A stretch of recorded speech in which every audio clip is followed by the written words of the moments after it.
The next 17 seconds would change Matthew Vickers' life.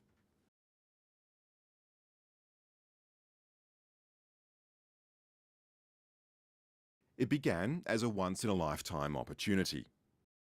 Flying out to Lizard Island, you see the turquoise blue of the water and the reefs coming up out of the water.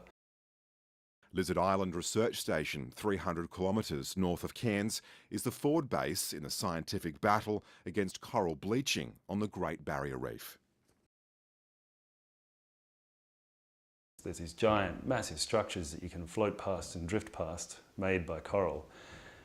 And so many of them are dead that it's akin to drifting down through a dystopian city that's been abandoned. Last January, it was the site of research by the world-renowned Reef Studies Centre at James Cook University, or JCU. It's a poster child for marine biology, for sure. Marine biologist and avid diver Matthew Vickers, who has both studied and worked for JCU for the last 15 years, saw a window in his schedule. He jumped at the chance to volunteer alongside paid researchers for the month-long trip funded by JCU. The team leader contacted me. They needed a rescue diver and a boat person.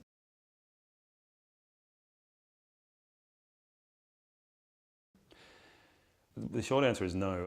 Everybody just understands that by the time you've finished going through the paperwork, that everyone's covered and everyone's insured. The university and universities everywhere rely very heavily on volunteer culture. I guess the hope is nothing goes wrong. Last January, the team was taking a break, using the opportunity to decompress, snorkelling and feeding fish at the surface. That was one of the most spectacular days I've ever seen on the reef. The water was actually a glass surface, as a mirror of the sky. Matthew's camera captured what would happen next.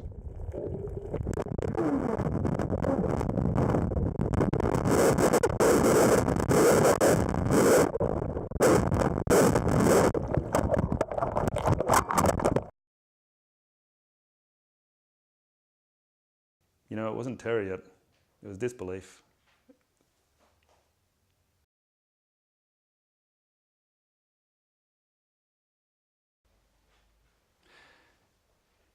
It's funny actually, the very first thing that went through my mind is statistically this can't be happening.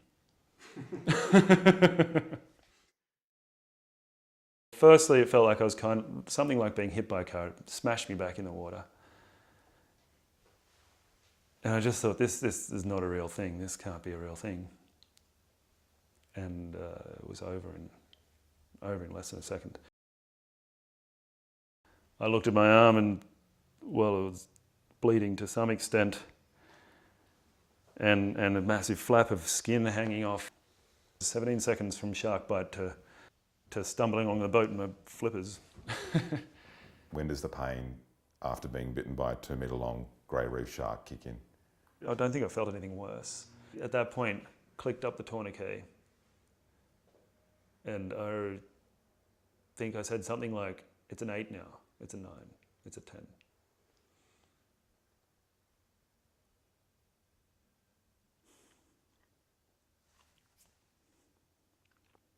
Yeah, it's a screaming pain at that point.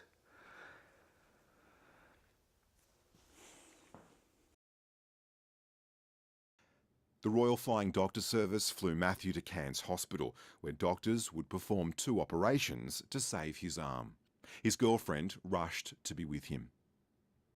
He was smiling at the nurse, and I was like, okay, good, you know, it's good, it's Matt, he's smiling. I think I was just annoyed by the whole situation of now he's in Cairns, trying to think a lot about logistics as well. For example, just who would pay for his medical bills? Matthew Vickers assumed he was fully covered by the university. In an email the next day, Matthew's team leader confirmed this.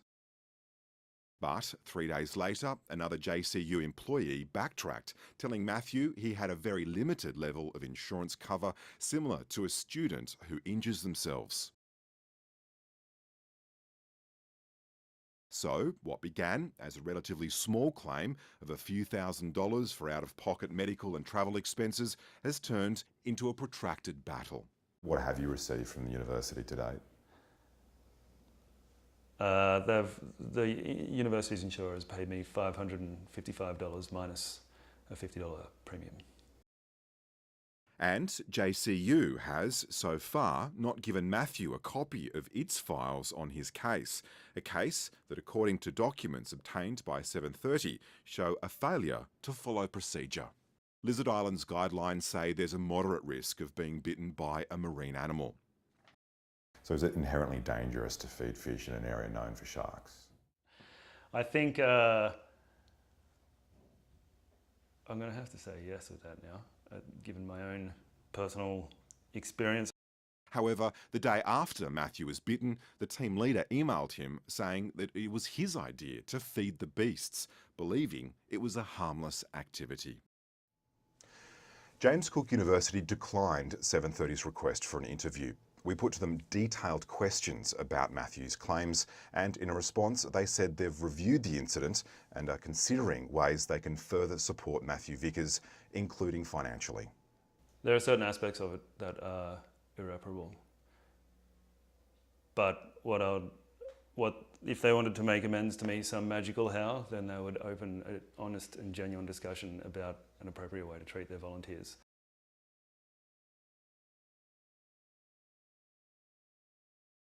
Matthew's crowdfunding page, set up to cover his medical bills, has now raised more than 8 times what he initially wanted from JCU.